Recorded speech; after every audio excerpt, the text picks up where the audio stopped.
Hello friends, आप सभी का स्वागत है मेरे चैनल इंडियन कोड गुरु में। मेरा नाम है नितिन गुप्ता। आज की वीडियो में हम देखेंगे एंगुलर जेएस के डायरेक्टिव्स के बारे में, जिसमें मैं आपको बताऊंगा कि आप किस तरह से एंगुलर जेएस के डायरेक्टिव्स का प्रयोग कर सकते हैं। बट हाँ, उसके पहले अगर अभी तक आपने मेरे चैनल को सब्सक्राइब नहीं किया है तो प्लीज़ सब्सक्राइब करें और हाँ, शेयर करना ना भूलें। चलिए शुरू करते हैं। ठीक है। एंगुलर जेस डायरेक्टिव या डायरेक्टिव्स क्या होता है मैं आपको समझा देता हूँ। एंगुलर डायरेक्टिव्स जो होते हैं वो कुछ नहीं होते हैं। वो बेसिकली एडिशनल एट्रीब्यूट्स होते हैं एचटीएमएल टैग के, जो उसका बिहेवियर चेंज कर देते हैं। ठीक है ना। ठीक है ना। तो एक एक करके मैं बताऊंगा। इसमें सबसे पहले क्या करना है अपन को, पहली स्टेप आप हमेशा याद रखिए, एंगुलर जेएस की जब आप ऐप बनाएंगे तो जब भी आप कोई पेज बनाएंगे, जैसे मैं एक नया पेज बना रहा हूँ अपने फोल्डर में, न्यू फाइल। ठीक है, और इसका नाम मैंने दे दिया जैसे directives dot H T M L. ठीक है, और इसमें इसका बेसिक एचटीएमएल पेज, तो मैं आपको मैंने विजुअल स्टूडियो कोड यूज कर रहा हूँ, तो जैसे ही आप शिफ्ट के साथ 1 दबाएंगे तो ऑटोमेटिकली वो आपका डायनेमिकली पेज जनरेट कर देगा एक फॉर्मेट। ठीक है। सेकंड थिंग आपको जो करनी है हमेशा, वो क्या करनी है कि एंगुलर जेएस का सीडीएन या उसकी फाइल, जैसे मैंने ऑलरेडी एंगुलर जेएस डाउनलोड करके रखा है, या तो इस फाइल को आप अटैच करिए या फिर सीडीएन। अब सीडीएन कैसे लगाते हैं मैं एक बार और बता देता हूँ। तो हमें जाना है एंगुलर जेएस की साइट पर। ठीक है, ये रही। ठीक है ना, ये रहा angularjs.org। यहाँ पे लिखा है देखिए, डाउनलोड एंगुलर जेएस पे क्लिक किया तो आपके सामने लिस्ट ऑफ ऑप्शन आ चुके हैं। ये ऑलरेडी अपन पहले भी बार डिस्कस कर चुके हैं। तो यहाँ से सिर्फ मैं कुछ नहीं कर रहा हूँ, मैं यहाँ से ये जो अजेक्स सीडीएन लिखा आ रहा है, देखिए ये लिखा रहा है सीडीएन, इस लिंक को कॉपी कर रहा हूँ, सिर्फ इस लिंक को कॉपी कर रहा हूँ। ठीक है, और कॉपी करने के बाद मैं अपने हेड सेक्शन में जा रहा हूँ, बॉडी के अपने पेज के, और यहाँ पे मैं लिख रहा हूँ स्क्रिप्ट टैग जो होता है अपना। ठीक है, स्क्रिप्ट सोर्स वाला जो टैग होता है, इस सोर्स में वो जो यूआरएल वहां से मैं कॉपी करके लाया हूँ। ठीक है, पेस्ट कर देता हूँ। ये इसको सीडीएन बोलते हैं। मतलब इसको लगाने से आपने अपनी एप्लीकेशन में जेक्वेरी सॉरी एंगुलर जेएस का सीडीएन ऐड कर लिया। मतलब यहाँ पे उसकी फंक्शनलिटी आपको मिल जाएगी। अब अगर अपन डायरेक्टिव्स की बात करें, तो जो पहला डायरेक्टिव अपन यूज कर रहे हैं वो है एनजी ऐप, जो सबसे इंपॉर्टेंट है। और आई थिंक इसके बिना अपने एंगुलर जेएस कंप्लीट नहीं है, स्टार्ट नहीं होगा। एनजीएफ क्या होता है, एनजीएफ क्या लिखा है देखो, NGF auto bootstrap angular application. मतलब एक्चुअली एनजीएफ क्या करता है, इनिशियलाइज कर लूँ या ऑटो स्टार्ट कहता है, ये बताता है कि ये जो एप्लीकेशन जो आप बना रहे हो वेब पेज, ये एक एंगुलर जेएस एप्लीकेशन है। ठीक है ना। इसमें मतलब इसको आप रूट एलिमेंट भी बोलते हैं, इसको है ना, रूट एलिमेंट। इसको एक्चुअली मैं यहाँ लिख देता हूँ चाहो तो, which is called root element.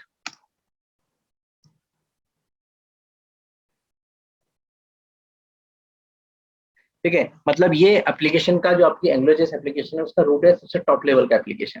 तो इसको जनरली आप कहाँ लगाएंगे, अगर आपको लगता है ये पूरा पेज आप एंगुलर जेएस पे ही बनाना चाहते हैं, तो मैं रिकमेंड करूंगा आप इसको बॉडी में लगा सकते हैं या फिर आप एचटीएमएल में लगा सकते हैं। अगर आप बॉडी में लगा रहे हैं तो ऐसे लगाएंगे, आपने लिखा एनजी ऐप इक्वल टू और डबल कोड बंद कर दिया। आगे जाके हम पढ़ेंगे, जब हम कंट्रोलर वाली क्लास करेंगे तो मैं आपको बताऊंगा कि हमें यहाँ पर एनजी ऐप के अंदर अपनी ऐप को कोई नाम भी देना पड़े। ठीक है। अब यहाँ एक पॉइंट और आता है कि पूरे एचटीएमएल पेज के अंदर ये सिर्फ एक ही हो सकता है, ध्यान रखिएगा। एनजी ऐप जो एट्रीब्यूट आप किसी टैग को दे रहे हो, ये पूरे पेज में सिर्फ एक ही हो सकता है। मतलब अगर आपने बॉडी में लगा दिया तो आप नीचे कहीं और नहीं लगाएंगे, अगर आपने हेड में यहाँ पे एचटीएमएल में लगा दिया तो आप किसी को और नहीं। मतलब ऐसा नहीं है, फॉर एग्जांपल मैं दे रहा हूँ, ऐसा नहीं हो सकता कि जैसे कोई डिव लगाया आपने फॉर एग्जांपल, और उसको भी जाके एनजी ऐप कर दिया या नेस्टिंग कर दी, ऐसा नहीं हो सकता, ये गलत माना जाए, है ना, ये गलत है। एक तो एनजीएफ डुप्लीकेट नहीं हो सकता, दूसरा नेस्टिंग नहीं हो सकती, है ना, मतलब एक के अंदर एक नहीं हो सकता। अगर मान लो बाहर भी कर देते हो आप, जैसे मान लीजिए एक डिव ये है आपका, और इमेजिन करिए आपने, मान लीजिए एक डिव आपने ये लगाया है और एक डिव आपने ये लगाया, दोनों को आपने एनजीएफ दिया है मान लीजिए फॉर एग्जाम्पल, तो जो फर्स्ट ऑकरेंस एनजीएफ होगा ना वही वर्क करेगा, second occurrence of NG work नहीं करेगा। तो आपको इस चीज का ध्यान रखना है। इससे क्या हुआ है, इससे ये हुआ है, जैसा था मैं वापस अंडू कर रहा हूँ, कि इसने इनिशियलाइज कर देगा या एक तरह से इसको रूट एलिमेंट बना देगा बॉडी को, किसका, अपनी एंगुलर जेएस एप्लीकेशन। ये मस्ट है। ठीक है। एनजीएफ से आपने क्या किया, अपन कंट्रोलर की जब क्लास करेंगे तो भी मैं आपको बताऊंगा कि इसमें अपन यहाँ पे एनजीएफ के साथ आपको एक एप्लीकेशन का नाम भी देना पड़ेगा। ठीक है, तो इससे ये पता चल गया एंगुलर जेएस को कि आपने जो बॉडी एलिमेंट है उसको एक एंगुलर जेएस का रूट एलिमेंट बनाया है। चलिए, अब दूसरा आता है आपका जो डायरेक्टिव, वो आता है NG init, which is initialization. तो इनिशियलाइजेशन एंगुलर वेरिएबल, अगर आपके एप्लीकेशन में या पूरे इस वेब पेज में कहीं कोई वेरिएबल की जरूरत है और उसको इनिशियलाइज करना है, तो आप यहाँ कर सकते हैं, इसको आपने लगाया जैसे ng init, ठीक है, इक्वल टू, और डबल कोट के अंदर वो वेरिएबल्स जिन्हें आप इनिशियलाइज करना चाहते हैं, ठीक है, जैसे fname इक्वल टू हैरी, कुछ भी नाम, जैसे वेरिएबल नाम fname है, ठीक है, एक हो गया। फिर मान लीजिए मल्टीपल है, मान लीजिए जैसे मैंने आपको बताया था हम इसके अंदर एक्सप्रेशन दे सकते हैं, तो भी मैं एक्सप्रेशन डबल पैरेंथेसिस ब्रैकेट के अंदर है। तो जैसे मैंने fname नाम का वेरिएबल यहाँ लिख दिया और fname वेरिएबल यहाँ डिक्लेयर किया है, तो इसका मतलब क्या होगा, अपन इतने पेज को एक बार रन करके देखते हैं। ठीक है, गौर करिए यहाँ पर क्या लिखा गया, हैरी लिखा गया, मतलब आपने क्या किया, ng int में वेरिएबल का नाम दिया fname और उसे कोई वैल्यू असाइन कर दी, और एक्सप्रेशन जो अपन ने पढ़ा था कि एक्सप्रेशन इसमें कैसे देते हैं, मतलब कोई वैल्यू प्रिंट करनी है, कोई एक्सप्रेशन सॉल्व करनी है, वो अपन पैरेंथेसिस ब्रैकेट के अंदर देते हैं, ठीक है ना। तो यहाँ पर आपने क्या किया, fname वेरिएबल को इनिशियलाइज कर दिया हैरी से। तो इनिट जो है आपका,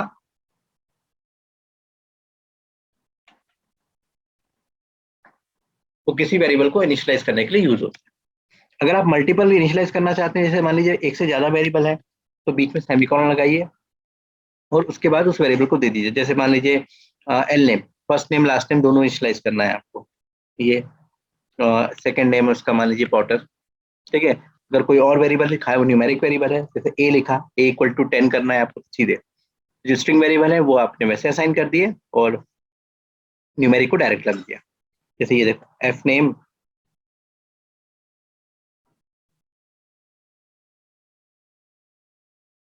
अब ऐसे एक्सप्रेशन के अंदर ही जाके मैं प्लस कर देता हूँ और एल नेम लिख देता हूँ, इसको सेव किया, रिफ्रेश करके देखा, ठीक है, तो दो वेरिएबल को उसने कॉन्केट कर दिया। तो इस तरह से आप क्या कर सकते हो, इनिशियलाइजेशन मेथड का यूज कर सकते हो, ठीक है। अगर कोई एरे है, जैसे मान लो इसमें भी एरे, जैसे हमने जावास्क्रिप्ट में पढ़ा था, अगर कोई एरे है, मतलब लीजिए जैसे जैसे मान लीजिए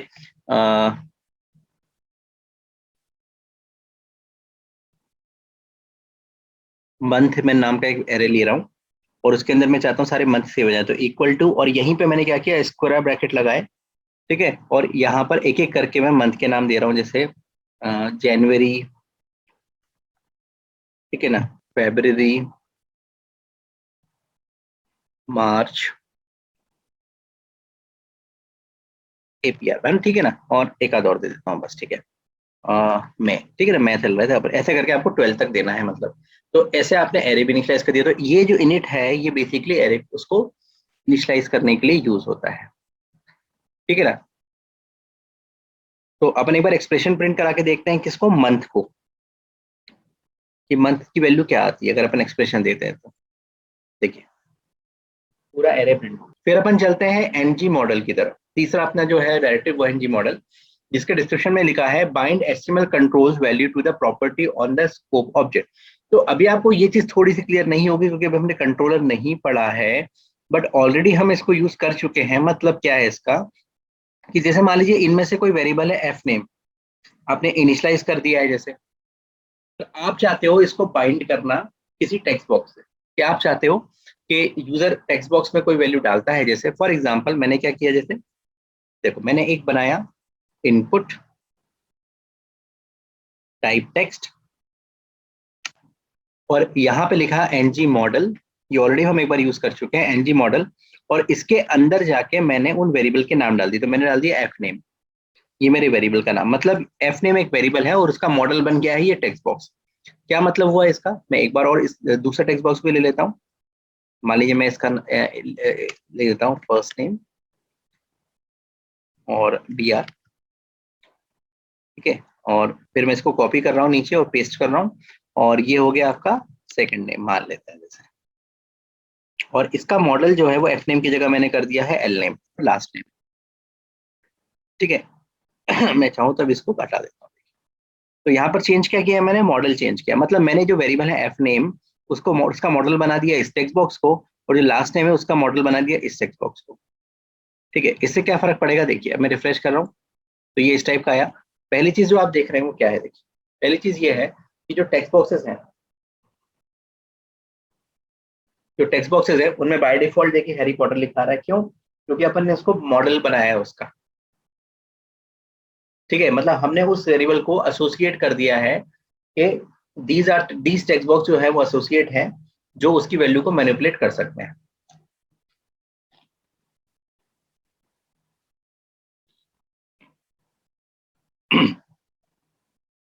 मतलब कि ये वेरिएबल जो एफ नेम है वो बाइंड हो गया, मॉडल हो गया इसका। इसका मतलब इस टेक्स्ट बॉक्स में आप जो भी कुछ टाइप करोगे वो रिफ्लेक्ट करेगा एफ नेम को, और जब आप इस टेक्स्ट बॉक्स में कुछ भी टाइप करोगे वो रिफ्लेक्ट करेगा इस वेरिएबल को। देखिए एक बार ट्राई करके। तो देखिए, अब जैसे मैंने हैरी पॉटर को हटाया और वहां लिख दिया जैसे अमित, गौर करिए यहाँ चेंज होता जा रहा है, देखिए ऑटोमेटिकली अमित, और यहाँ पे लिख दिया उसके सेकंड नेम आपने शर्मा डाला, तो यहाँ पे देखिए कॉन्केट होके आ रहा है। मैं चाहूँ तो एक एग्जाम्पल देता हूँ, मैं इसको कुछ इसको अलग तरीके से अपन प्रिंट कराते हैं। जैसे देखो,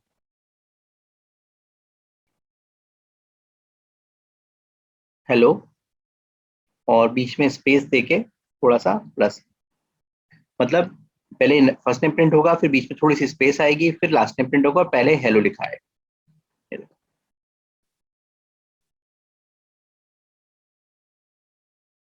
तो फर्स्ट नेम राकेश जैन, जैसे मान लो मैंने कर दिया, तो हेलो राकेश जैन। तो यहाँ पर जो ये वाला डायरेक्टिव है एनजी मॉडल, इसने क्या किया है, उस वेरिएबल से का मॉडल बन गया है। अगर आपने एमवीसी का याद होगा आपको, तो आप इस वेरिएबल में कोई मॉडल जो टेक्स्ट बॉक्स है ये कुछ भी चेंज करेगा तो वो उस वेरिएबल में जाके क्या होगा, चेंज होगा। ठीक है ना, ये भी एक टैग है। जैसे अपन एक और देख लेते हैं, एनजी बाइंड। अब एनजी बाइंड जो है वो बेसिकली क्या है, replace the value of HTML control with the value of specific angular JS expression. मतलब अब इमेजिन करिए कि यहाँ पे आपने जो हेलो लिखा है ना, ये मान लेते हैं कोई H1 होता फॉर एग्जाम्पल। मतलब हम चाहते हैं कि जो नाम है एफ नेम, फर्स्ट नेम जो है वो एक हेडिंग के रूप में शो। तो मैं इसको दो तरीके से कर सकता हूँ फॉर एग्जाम्पल। कैसे? पहला तरीका ये है कि H1 के अंदर जाके मैं एक्सप्रेशन दे दूं, इस टाइप से। मान लीजिए एफ नेम,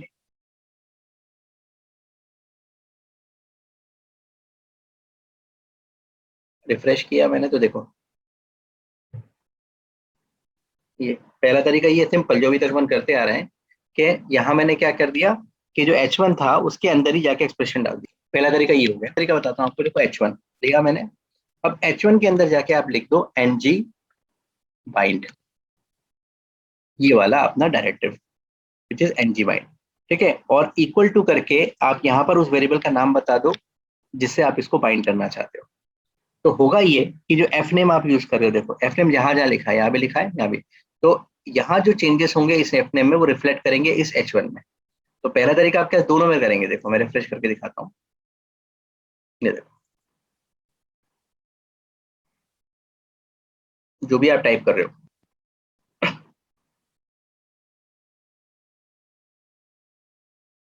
ठीक है ना, जो भी आप टाइप कर रहे हो वो आपको यहाँ पे रिफ्लेक्ट कर रहा है। अगली तरफ चलते हैं, एक रिपीट के लिए, एनजी रिपीट। ठीक है, तो यहाँ पर अब एक और चीज आती है एनजी रिपीट, जो मुझे बहुत पर्सनली बहुत पसंद है ना। मतलब मुझे लगता है एंगुलर जेएस में जो इंटरेस्ट आया था वो इस टैग को देख के मुझे समझ में आया था कि यार ये ज्यादा मतलब बहुत काम की चीज है। लिखा भी है देखो, repeat HTML template once once per each item in the specific collection. Imagine करिए, इमेजिन करता हूँ मैं एक आपको सामने कंडीशन क्रिएट कर रहा हूँ, जैसे कि अभी तो फिलहाल मैंने कलेक्शन बनाया मंथ के नाम से, देखो दिख रहा है आपको जैसे, है ना, ये मंथ के नाम से, जिसमें कुछ कलेक्शंस वैल्यू है, मतलब एक साथ ज्यादा वैल्यूज है। अब इसको आपको अगर आ, किसी लिस्ट के फॉर्म में दिखाना है, सारे जो मंथ हैं इनको लिस्ट दिखाने, एज ए लिस्ट दिखाने वाले। ठीक, तो नॉर्मल एचटीएमएल में क्या होता था, अगर आपको याद हो तो ULLI वगैरह होता था, अगर आपको आपने पढ़ा होगा LI, फिर इसके अंदर अपन LI देते थे, है ना ये, और LI के अंदर जाके फिर आपको, जैसे मान लीजिए अगर मैं जावास्क्रिप्ट में तो और पंगे होते थे। मतलब अगर ये जावास्क्रिप्ट होता तो मतलब मुझे लूप लगाना पड़ता, उसकी लेंथ तक जाना पड़ता। कभी टाइम मिलेगा तो मैं बताऊंगा। इसमें बहुत इजी तरीका इसने दिया है कि आप क्या करिए, कोशिश कर रहा हूं मैं, ठीक है ना, ये देखो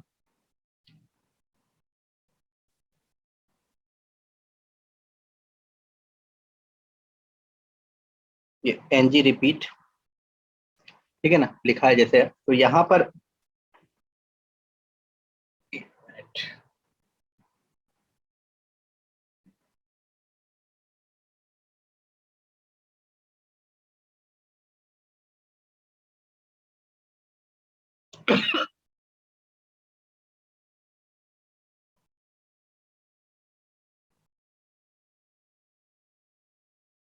ठीक है, तो यहाँ पर हमने क्या किया, यहाँ पे यूएल में हमने जाके लगाया एनजी जैसे, और एनजी रिपीट लगाया जैसे हमने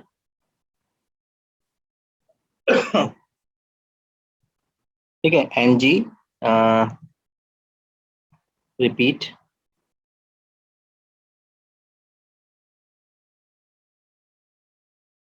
ठीक है, और इक्वल टू, यहाँ पे हम एक्सप्रेशन दे देंगे। एक्सप्रेशन क्या देंगे, जैसे मैंने कहा कि x in months, month sorry, अब आप मंथ बोले कहाँ से आए, तो मंथ देखिए यहाँ से आया, ये मंथ है जिसके अंदर कुछ कलेक्शन ऑफ वैल्यू है, तो मैंने एक रिपीट एलिमेंट लगाया और एक तरह से फॉर ईच लूप की तरह है।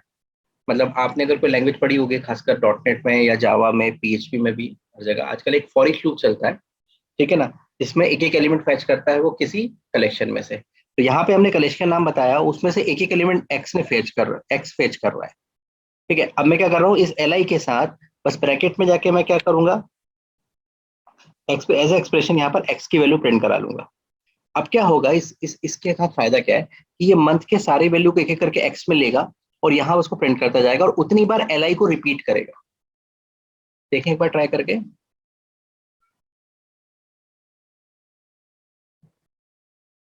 देखो जनवरी फरवरी मार्च अप्रैल में, और आप जब इसका इंस्पेक्ट एलिमेंट देखोगे राइट क्लिक करके, तो गौर करो इसने क्या करा, उतनी बार एल आई, देखो एल आई में जाके देखता हूं मैं, ये देखो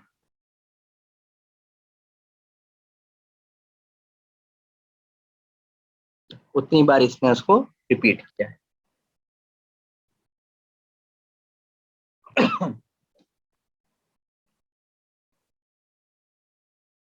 जिस भी टैग में आप इसे लगा देंगे, ठीक है ना। एक अगर अपन इसको एनजी रिपीट पे काम करते हैं, एल आई में लगा देते हैं, देखते हैं एक बार, ठीक है, और एक्स को प्रिंट कराते हैं एल आई के अंदर इस तरह से, ये देखो इस तरह से, ठीक है? तब भी आउटपुट वही आएगा, पर एक साथ अब ये एक लिस्ट बन गया, पहले वो यूएल यूएल को बार बार रिपीट कर रहा था। मैं इंस्पेक्ट पे जाके दिखाता हूँ आपको, तो देखिए यहाँ पर उसने, देखो यूएल एक हो गया, अब एल आई बार बार क्या हो गया, देखिए रिपीट हो रहा है, जितने उसके अंदर एलिमेंट होंगे। यहाँ पर अगर मैं एलिमेंट बढ़ा देता हूँ, जैसे मान लीजिए मैं एक और बढ़ा लेता हूँ विच is called January, sorry June, sorry, जैसे मान लो एक एलिमेंट एक मंथ और बढ़ा लिया, तो मुझे कोडिंग में कुछ चेंज नहीं करना, रिफ्रेश करने पे देखिए ऑटोमेटिकली ऐड हो गया।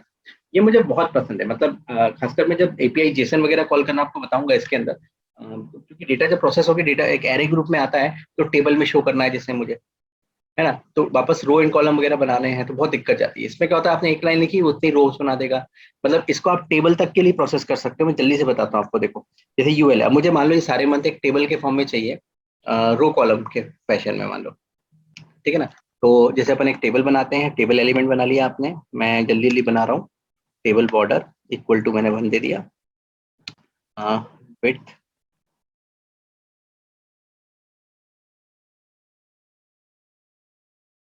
100% देना है, या जैसा भी है, मान लीजिए 50% या 500 कर लेते हैं।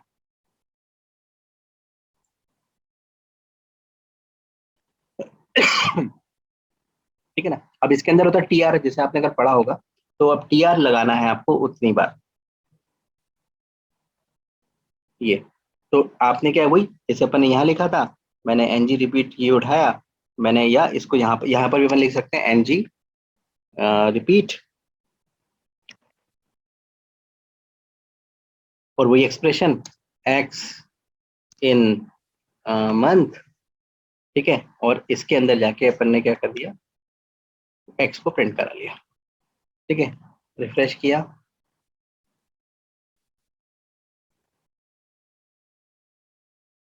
सॉरी टेबल रो प्रिंट करानी है, सॉरी, तो ये इसको अपन को बाइंड करना पड़ेगा, यहाँ तो कर दिया, एक रो बन गई, रो में नहीं करेंगे अपन इसको, एक बार फिर से करके देख। ठीक है, तो टेबल बन गया। अब इसके बाद क्या होता है, जैसे आपकी रो होती है और उसके अंदर टेबल डेटा होता है, ठीक है ना। तो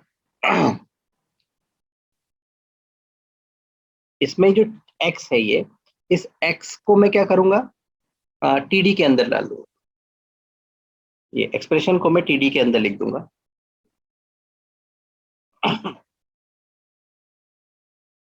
ये ठीक है। अब देखें एक बार, ये देखो, अभी खैर आप सिंगल वैल्यूज के साथ प्रोसेस कर रहे हो, आगे जाके मैं आपको बताऊं ग्रुप ऑफ वैल्यूज के साथ आप उसका प्रोसेस कर सकते हो, ठीक है ना। तो ये मुझे बहुत बहुत पसंद है, पर्सनल लेवल पे बहुत पसंद है, ठीक है ना। कि आप कोई कलेक्शन वैल्यू आपके पास आई है और उसको आपको कहीं प्रिंट कराना है, मान लीजिए कोई शायद इसको आप ड्रॉप डाउन के साथ यूज करना चाहते हो, प्रोसेस करना चाहते हो, तो मुझे लगता है बहुत ज्यादा इजी कंफर्टेबल है।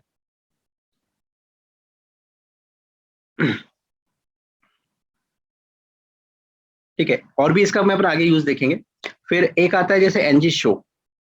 तो आपको एक बहुत कॉमन सा आपने देखा होगा, display estimate element based on the value of specific expression. आपने से एक चीज देखी होगी कई बार वेबसाइट में कि जैसे आई एग्री वगैरह बना होता है, आपने देखा होगा, ठीक है ना। I agree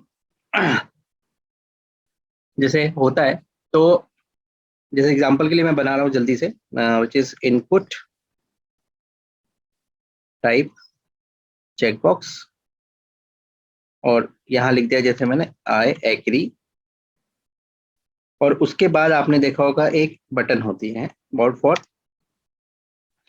submit button express जो भी हो,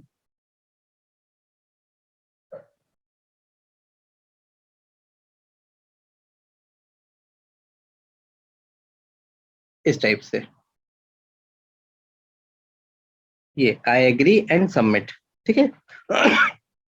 अब मैं चाहता हूं कि आई एग्री और सबमिट का मतलब कि जैसे अगर मैं आई एग्री करता हूं तो ही सबमिट बटन शो हो, आपने देखा होगा ये चीज। और ये अगर मैं इसको टिक नहीं करूंगा तो सबमिट बटन ऑन नहीं होगी या दिखेगी नहीं।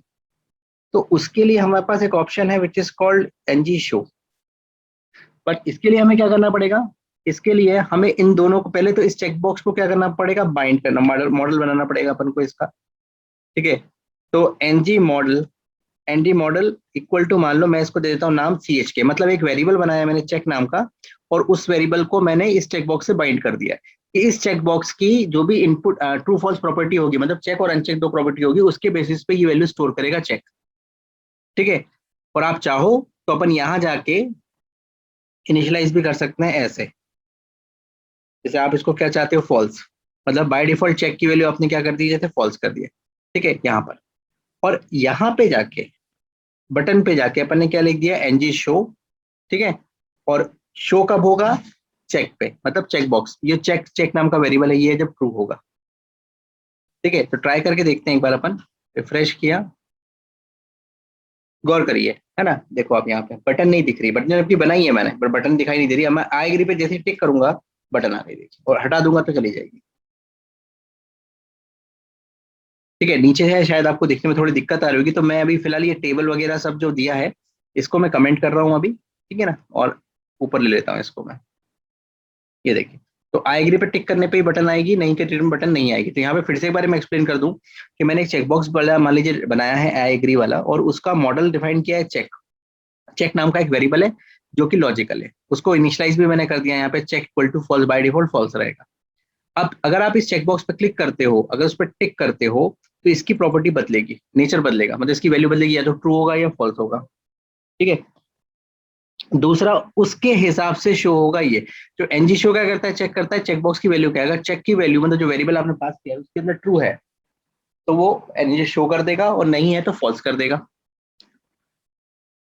ठीक है। ये है, डिसेबल भी है, देखो आप डिसेबल भी यूज कर सकते हो इसी तरह से, रीड ओनली और डिसेबल। रीड ओनली मतलब अगर मैंने जैसे मान लो मैं डिसेबल का यूज करके आपको दिखाता हूँ पहले, देखो। तो ये जो बटन है आपकी, एनजी शो की जगह मैंने इस शो की जगह पे क्या लगा दिया, जैसे डिसेबल लगा दिया, ठीक। तो अब क्या होगा पता है, अब देखने क्या होगा, रिफ्रेश किया मैंने, देखो उल्टा नेचर हो रहा है, क्योंकि अब हमें एक्चुअली इसको फॉल्स करना पड़ेगा, यहाँ पर ये ट्रू करना पड़ेगा, डिसेबल में क्या हो रहा है एक्चुअली, ये उल्टा रिवर्स हो रहा है इसको, ठीक है ना। तो मतलब जैसा पहले था हम इसको वैसे ही कर देते हैं।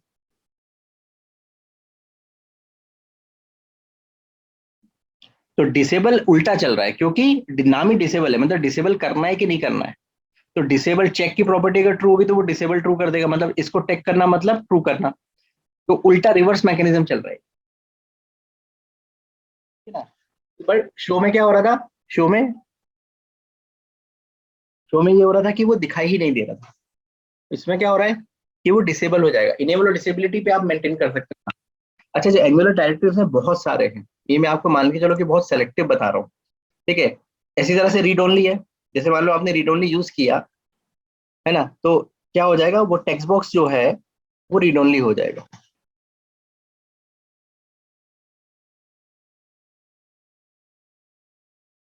रीड ओनली में क्या होता है, जिसके जिसकी जिसकी जिसको आप, जैसे मान लो इसके अंदर मैंने लिखा है एमसीए, है ना, और इसको लिख दिया NG read only equal to C H K, मतलब उसी वेरिएबल पे मान लीजिए, ठीक है। रिफ्रेश किया मैंने,